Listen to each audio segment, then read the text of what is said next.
बिस्मिल्लाहिर्रहमानिर्रहीम, अस्सलाम वालेकुम, वेलकम। बेटा कैसे हैं आप लोग? माशाल्लाह सब खुश नज़र आ रहे हैं। कल का काम करके आए हैं ना? सबका मैंने काम चेक करना है, ठीक है? सबका काम मैंने चेक करना है और सब पे मैंने साइन भी करना है। और जहाँ जिन बच्चों के जहाँ मैं देखूँगा कि कोई इम्प्रूवमेंट रिक्वायर्ड है तो वहाँ मैं वो रिमार्क्स भी लिख दूँगा, ठीक है बेटा? समझ आ गई है? ओके बेटा, आज का क्वेश्चन है, आपको इतना पता होना चाहिए कि ये क्लास 7 है, क्लास 7 है। क्वेश्चन नंबर 7 है, चैप्टर है 5.1, ठीक है बेटा?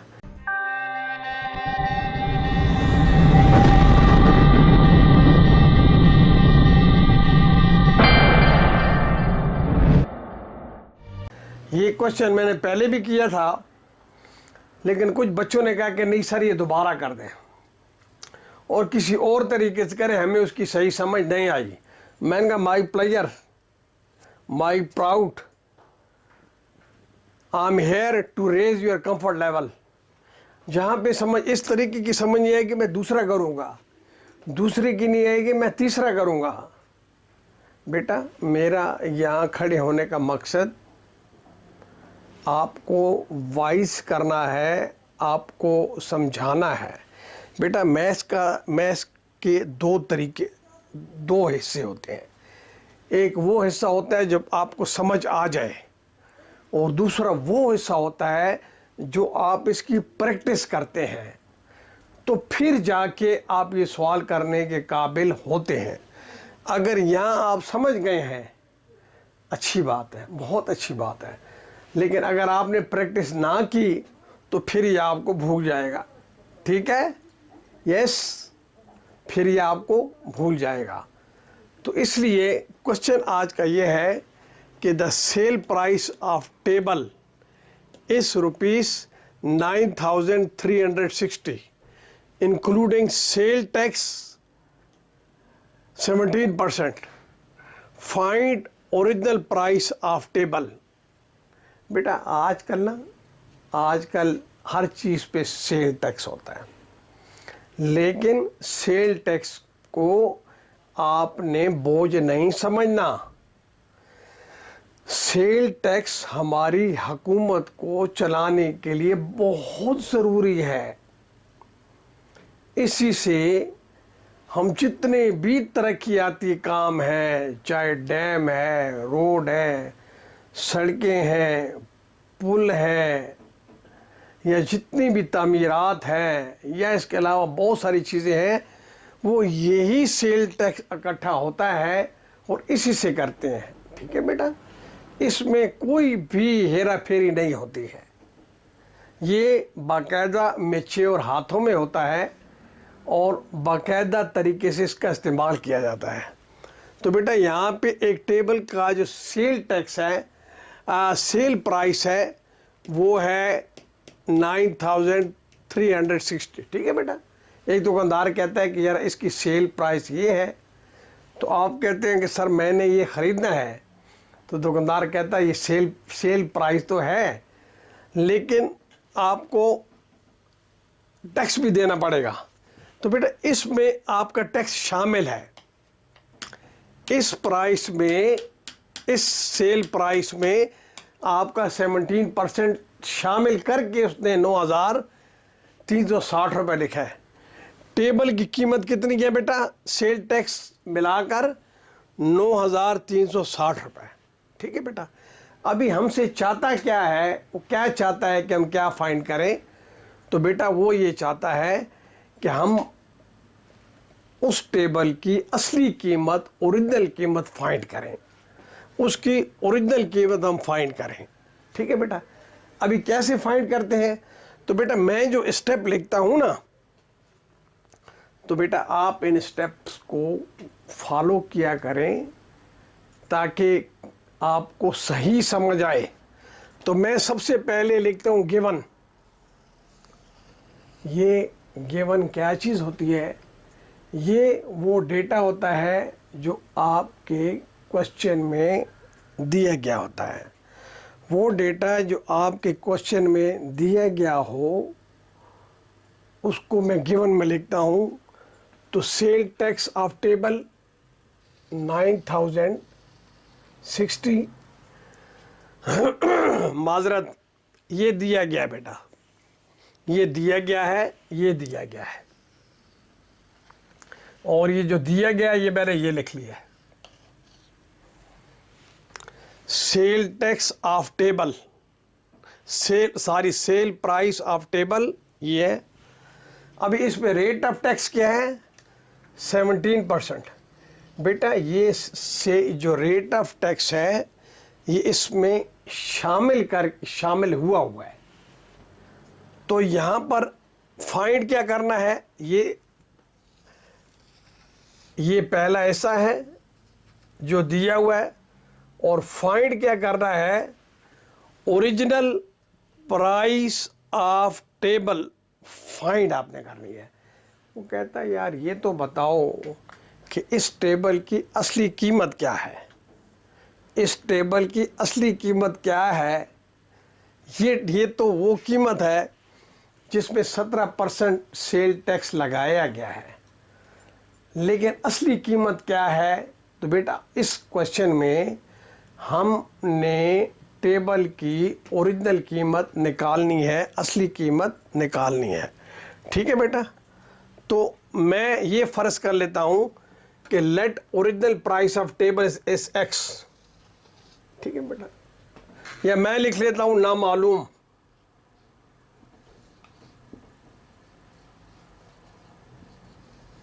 या मैं लिख लेता हूँ नहीं पता।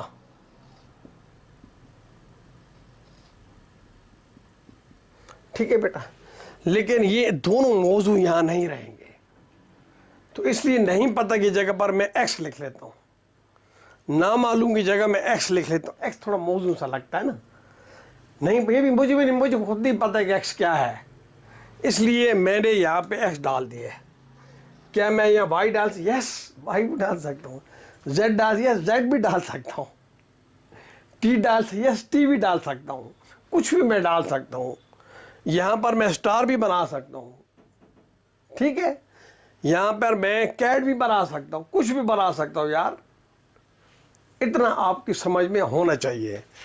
तो let the original price of table बराबर है एक्स के। अब सेल टैक्स अमाउंट कितनी है? सेल टैक्स अमाउंट 17% है। किस पे? ओरिजिनल प्राइस पे। ये क्या है? ओरिजिनल प्राइस है। ये क्या है? टैक्स है। तो बेटा अब जब ये 2 0 हटेंगे तो ऊपर आ जाएगा 17x आ जाएगा। यहाँ बेटा देखें, थोड़ी सी मैं वजाहत कर देता हूँ। यहाँ देखो बेटा, ताकि हम साथ साथ समझ के चलते रहे ना।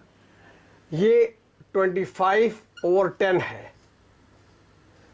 अगर मैं इस 10 को नहीं लिखता तो इस साइड से ये 10 है, तो इस साइड से मैं आपका यहाँ 1 है तो इसके बाद ये पॉइंट लगा दूंगा। अगर फ़र्ज़ कीजिए ये 25 है और यहाँ पे 100 आ रहा है, 2 0 आ रहे हैं। कितने आ रहे हैं? 2 0 आ रहे हैं। तो ऊपर मैं राइट से लेफ़्ट की तरफ चलूँगा, तो मैं गिन दूँगा 1 2, तो यहाँ पे आज ये 25 आ गया, तो ये यहाँ पे पॉइंट आ जाएगा। ठीक है बेटा, ये तरीक़ाकार होता है 100 का। अगर फ़र्ज़ कीजिए यहाँ 25 और यहाँ 1000 आ गया है, ऊपर तो 2 है तो 1000 आ गया, तो भी कैसे क्या करेंगे? लेकिन परेशान नहीं होना, आपको तरीक़ाकार पता है तो आपने तरीक़ाकार फॉलो कर लेना है। तो आप यहाँ लिख लेते हैं 25, यहाँ से गिनते हैं 1, ये 2, लेकिन नीचे 3 है तो ये 0 लिख के आप यहाँ का डाल देते हैं, तो फिर आपकी रिक्वायरमेंट पूरी हो जाती है। यहाँ तक समझ आइए बेटा, ताकि आपको ये पता लगे। इसी तरह यहाँ पे आपका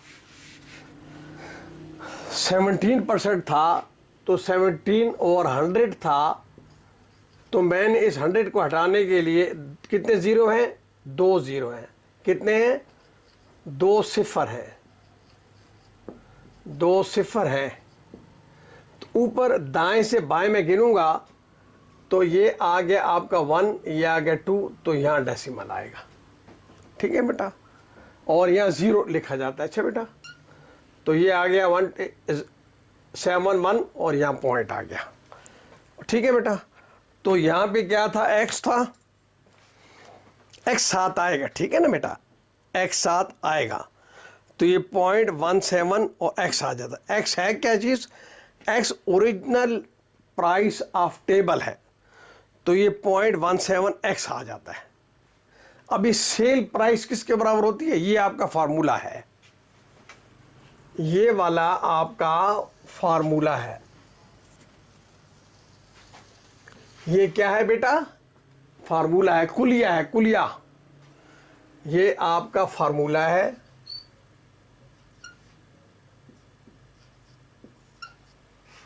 ठीक है बेटा, ये फार्मूला आपको पता होगा तो आप सवाल हल कर सकेंगे।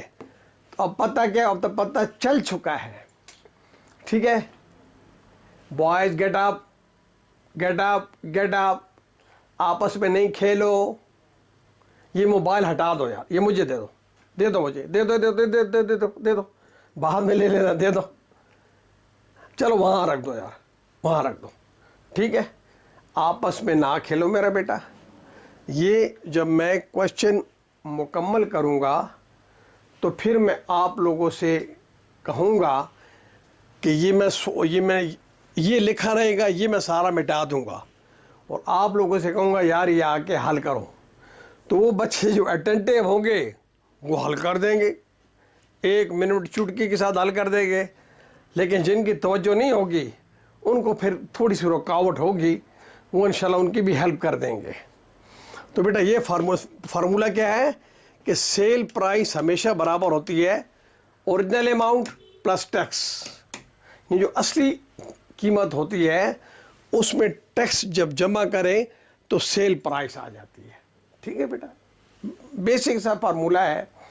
दुकानदार कहता है कि यार ये इस चीज़ की असली कीमत, फ़र्ज़ कीजिए आपने कोई वॉच लेनी है, तो कहता है यार इसकी जो ओरिजिनल कीमत है ना वो 1000 रुपये है और टैक्स इस पे 200 रुपये है, तो आपको कितने पैसे देने पड़ेंगे, है कितने पैसे देने पड़ेंगे, 1000 + 200, 1200 आप दोगे तब आपको वॉच मिलेगी, वरना नहीं मिलेगी। तो इसलिए यहाँ पे कहता है कि जो सेल प्राइस है वो बराबर होता है original amount plus tax, original amount plus tax.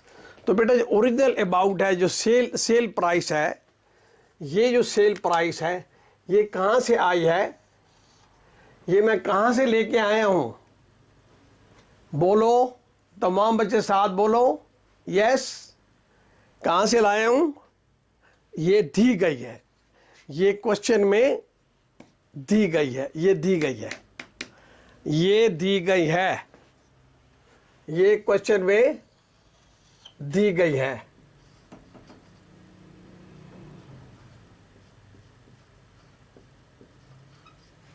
ठीक है बेटा, और ओरिजिनल अमाउंट क्या है, x, ये क्या है ओरिजिनल अमाउंट ऑफ टेबल क्या है, x, ये आपने फर्ज किया है, ये आपने क्या किया है, फर्ज की है।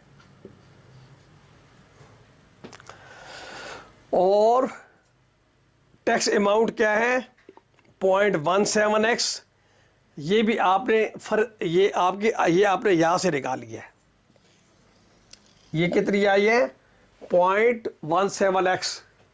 ठीक है बेटा, तो ये 1x है, ये 0.17x है, तो बेटा ये भी x है, ये भी x है, तो ये दोनों आपस में जमा हो जाएंगे।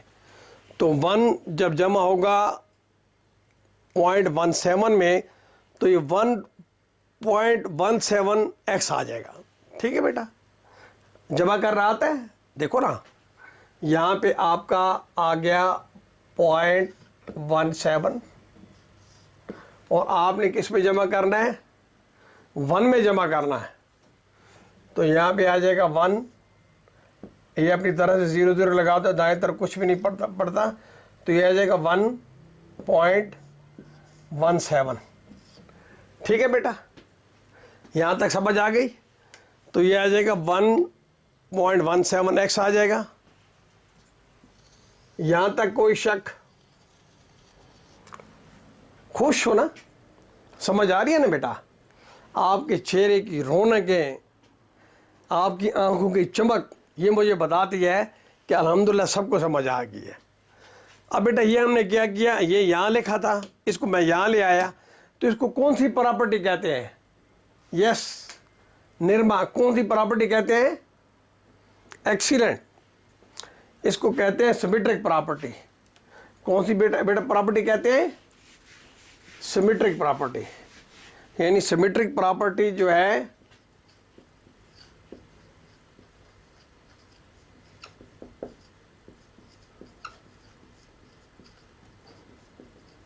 अगर ए बराबर है बी के तो बी भी बराबर होगा ए के। इसको कौन सी प्रॉपर्टी कहते हैं? सिमेट्रिक प्रॉपर्टी कहते हैं। ठीक है बेटा, अगर ये बराबर है इसके, ठीक है बेटा, अगर ये बराबर है इसके तो ये भी बराबर होगा इसके। ये पहले लेफ़्ट साइड पे था, ये राइट साइड पे था, अब ये लेफ़्ट साइड पे आ गया, ये राइट साइड पे आ गया। ऐसा क्यों किया गया और हमारे जहन में क्या आया कि हमने ऐसा किया? क्यों? कि बेटा हमें जो वैल्यू चाहिए थी वो x की चाहिए थी और x राइट साइड पे था। तो हमेशा जिसको हमने मालूम करना होता है वो लेफ़्ट साइड पे होता है।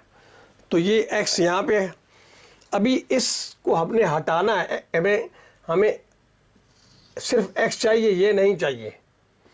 तो इसका मल्टीप्लिकेटिव इन्वर्स लेंगे, 1.17 का मल्टीप्लिकेटिव इन्वर्स लेंगे।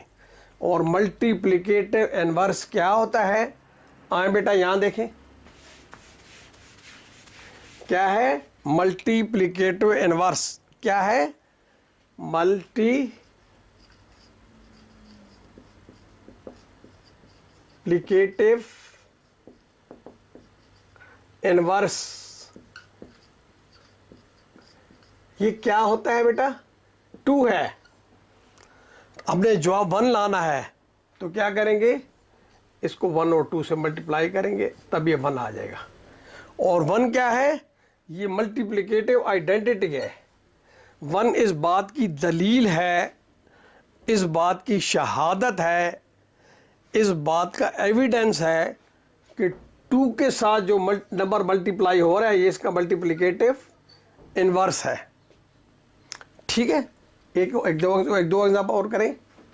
अगर यहाँ पे आ जाता है 7 आ जाता है और आपको कहा जाता है इसका मल्टीप्लिकेटिव इन्वर्स लें, तो आप लेंगे 1/7, जवाब 1 आ जाएगा। 1 को क्या कहते हैं? Multiplicative identity. और आइडेंटिटी क्या होता है? शनाख्त। आइडेंटिटी कार्ड है ना आपके पास? नहीं है? जो आपकी शनाख्त करता है, ठीक है, कि ये अदील है, ये जैन है, ये आमना है, तो इसलिए ये 1 आ गया, तो ये आ गया, ये इसे कट गया तो ये आ गया। इसी तरह अगर आपका 2 और 3 आ जाता है और आपसे कहा जाता है इसका मल्टीप्लिकेटिव इन्वर्स लें, तो ये आएगा 3 और 2। तो आपका ये 3 इस 3 के साथ कैंसिल हो जाएगा, ये 2 इस 2 के साथ कैंसिल हो जाएगा, तो जवाब आपका 1 आ जाएगा। इसी तरह अगर आपके पास आ जाता है 1.17 आ जाता है और कहा जाता है इसका मल्टीप्लिकेटिव इन्वर्स लें, तो आप लेंगे 1/1.17, तो जवाब 1 आ जाएगा। अब ये इसका मल्टीप्लिकेटिव इन्वर्स है, इसकी जगह यहाँ भी लिखी या यहाँ लिखी, एक ही बात है। ठीक है बेटा, इस तरह से होता है कि ये 1 इससे मल्टीप्लाई होगा, इससे मल्टीप्लाई होगा, तो ये जगह 1.17 डिवाइडेड बाई 1.17, तो जवाब आ जाएगा 1। और 1 को क्या कहते हैं? 1 को मल्टीप्लिकेटिव आइडेंटिटी कहते हैं। तो ये आपका डिवाइड होगा तो जवाब 1 आ जाएगा। इसी तरह यहाँ पे ये आपका आ जाएगा, ये आ जाएगा। आप यहाँ भी डिवाइड करें, यहाँ भी डिवाइड करें, तो यहाँ पे ये आपका 1.17 ये ख़त्म हो जाएगा, x अकेला रह जाएगा। और जब इसको आप डिवाइड करेंगे तो जवाब आ जाएगा 8000 आ जाएगा, 8000 आ जाएगा। तो ओरिजिनल प्राइस जो है बेटा वो आपकी 8000 है। x को हटा देते, x क्या था? x आपका ओरिजिनल प्राइस ऑफ टेबल था। ये तो फ़र्ज़ किया होता, x तो कुछ भी नहीं था, सिर्फ हमने ओरिजिनल प्राइस ऑफ टेबल की जगह पे x लिखा था, तो x हमने हटा दिया। तो ओरिजिनल प्राइस ऑफ टेबल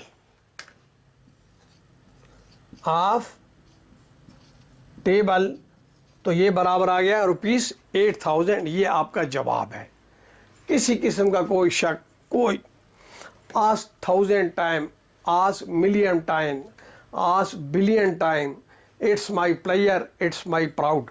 और दूसरा बेटा मैं आपको ये बता दूं कि मैं इसको इबादत समझ के करता हूँ, मैं अल्लाह की रज़ा के लिए करता हूँ, और इस टाइम के लिए मैं अल्लाह को जवाब दे हूँ, आप भी जवाब दे हैं।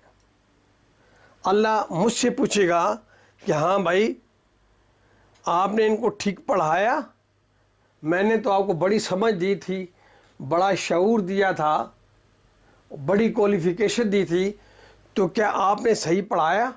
और आपसे पूछा जाएगा कि क्या आपने तवज्जो से पढ़ा? और जो नहीं आया वो पूछा? अगर नहीं पूछा तो भी इससे आपसे पूछा जाएगा। इसलिए बेटा आप भी अपने उसमें, और ये क्या है? ये आपका फ्यूचर है। ये क्या है? ये आपकी प्रेस्टीज है। ये क्या है? ये आपकी इज्जत है। ये क्या है? ये आपके सॉलिड नंबर है। तो यही सवाल आते हैं इम्तिहान में। तो अल्हम्दुलिल्लाह जी, एक्सीलेंट। वो कहते हैं सर मैं इस तरह समझ में आ गया है कि अभी हम आंखें बंद कर लें और इसको हल करना शुरू कर दें तो हम 100% सही जवाब निकाल लेंगे। इससे बढ़ के मेरे लिए खुशी और क्या हो सकती है? इससे बढ़ के मेरे लिए फ़ख्र और क्या हो सकता है? Thank you very much. Lot of prayers. Allah keep you away from all discomforts. अस्सलाम वालेकुम।